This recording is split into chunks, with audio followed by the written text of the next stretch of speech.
This video is brought to you by VolunteerAudio.com, your #1 source for all things Harley Davidson audio. From individual radios, speakers, and amps to complete plug-and-play amp and speaker systems, we've got you covered. And once you've ordered your package from Volunteer Audio, it includes lifetime tech support. And we have the very best step-by-step installation video so you can install it yourself and save money.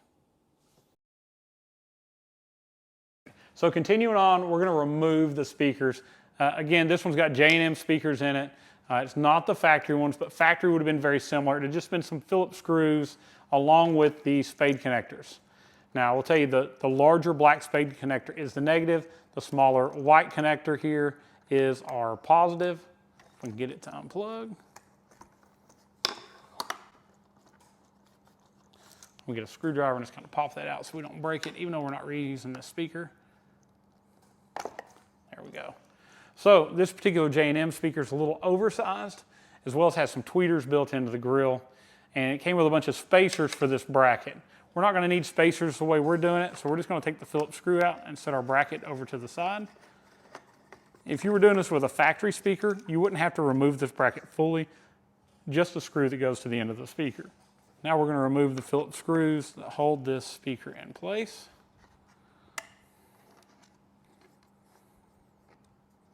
We're going to unplug our tweeter grill speaker here.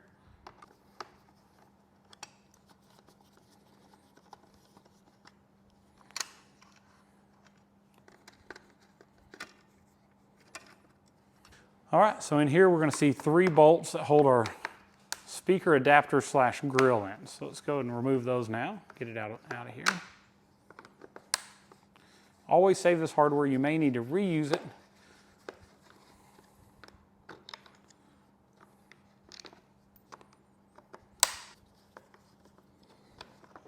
So there's our adapter and our little grill.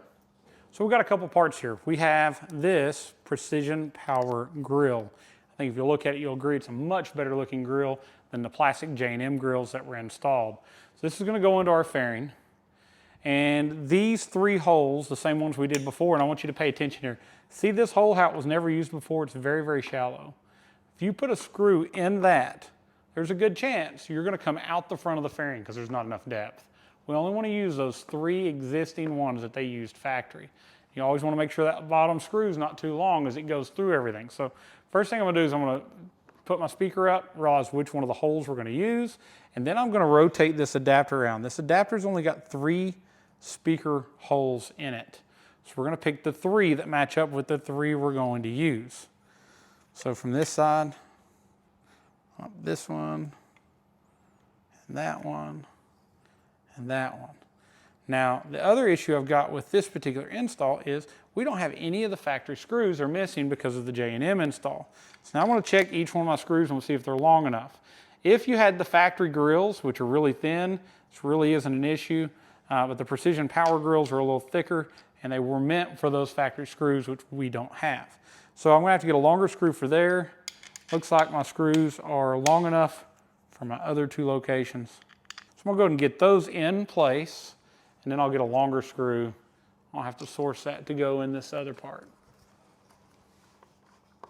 What we're doing is we're simply taking a 5 1/4 inch grill and we're adapting it for a 6 1/2 inch speaker. All right, so I got my longer screw. It's just about a 1/4 inch longer than the adapters. Got it in the bottom. I'm going to retighten up with the top ones. We'll get our new speaker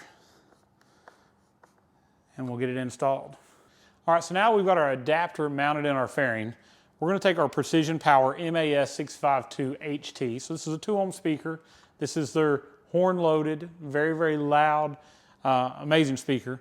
And we're going to install it. But first I want to go over the wiring for you. This is what they call bi-amp capable, meaning it has 2 sets of terminals and they're marked. Here on the body you'll see a negative and a positive, and the other side you'll see the same thing. We're going to take our black wire and we're going to plug it into our negative terminal on our speaker. We're going to go to the other side and we're going to do this again. This is just connecting both sides of the speaker together so that our tweeter and our woofer are both being powered up by our factory speaker leads. If you were using 2 amplifiers or even a 4-channel amp on one set of speakers and you wanted to do the tweeter separate, you'd run 2 separate leads and you wouldn't use these. But 99% of the time, in most installs, you're going to see all of those are going to be used. So now, we're going to take our speaker, we're going to bring it up here, and we're going to find out which set of holes we're going to use to mount our speaker. Now, part of this comes down to our little bracket. We get our bracket back. Normally, we haven't taken it all the way off, but in this case, we did. We're going to reinstall this speaker bracket just so we know where it lines up hole-wise. And you'll see that it lines up on this particular hole right here. So there was a factory spacer there that is no longer there. And we may just use the long spacer that came with a J&M kit. But I want you to see that hole because that's the hole you want to use on your speaker. That way, as you put your screws in, you can come right through this location as well. So now that we know that's the hole we're going to use, I'm going to make sure and line that up.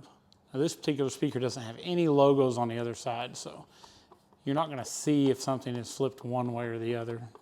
I'm kind of OCD about logos, so I don't ever want them upside down on the other side. Now you'll use these same steps whether you're using the Infinity speakers, Hertz speakers, other precision power speakers, and so on that we sell. We're going to go in the same way. Not all of them have this biamp cable, but if you have these particular precision powers, we want you to use that as well. So we'll pull these 3 in pretty close. Not really going to go all the way tight until we get that bracket on. Now, quite often we see when we take a fairing apart, that bracket's completely missing. It is kind of needed to stabilize the fairing, keep you from getting so much vibration on the outside edges of it.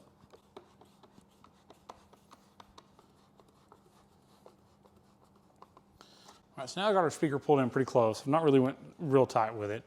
Our holes, if I look through, are lined up all the way through here. We'll get our bracket. I'm going to start it back over here with the adapter it has and put our screw through here. All right, so we're going to come through here, add that spacer back on.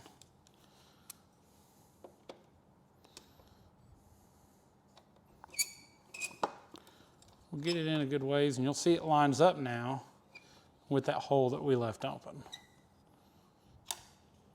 Let's get us a screw.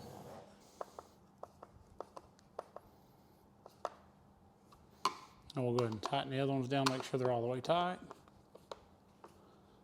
All right, while we're here looking at the back of the speaker, let's talk about one other thing. These MAS 652 HTs are a competition grade speaker. They're meant to have a lot of power thrown to them. Crazy things happen in comp. Sometimes people blow speakers. These are really cool because they're rebuildable. If you take these 4 screws off the back, a cap comes off, and you can actually swap out the voice coil to the tweeter if you ever had one blow. It's pretty cool that they're rebuildable. So if they were blown, you don't throw them in the trash. You just order you a new voice coil and put in it, and you're good to go again. All right, let's move to the other side and do the same thing. All right, so we're just going to take these Phillips screws out on this side, get our bracket off, then remove our speaker.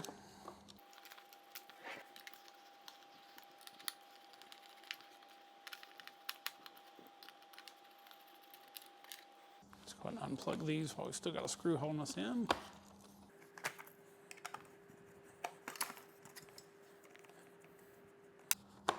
Take these 3 screws out that are holding our adapter.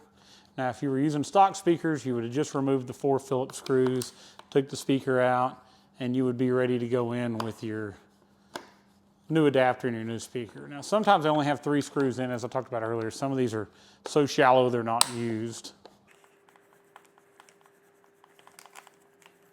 All right, same thing as the other side. We're going to look in here, we're going to see which one of these screw holes are being used. We realize this one is not being used, so we're going to position our adapter where we're only using those 3 screw holes. We do not want to have anything cause us to go through that fairing and go through the paint and cause a mess. I want to get the correct length screws because these adapters come with some longer screws.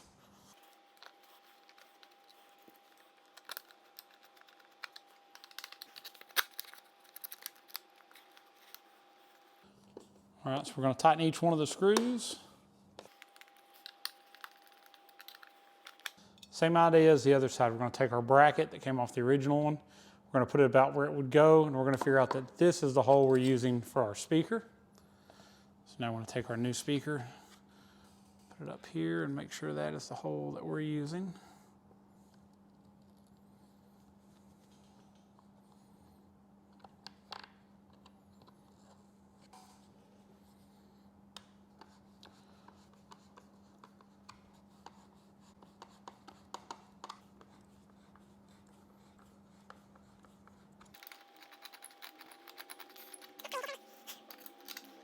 All right, so we got our bracket bolt back started. We've got our 4th screw in.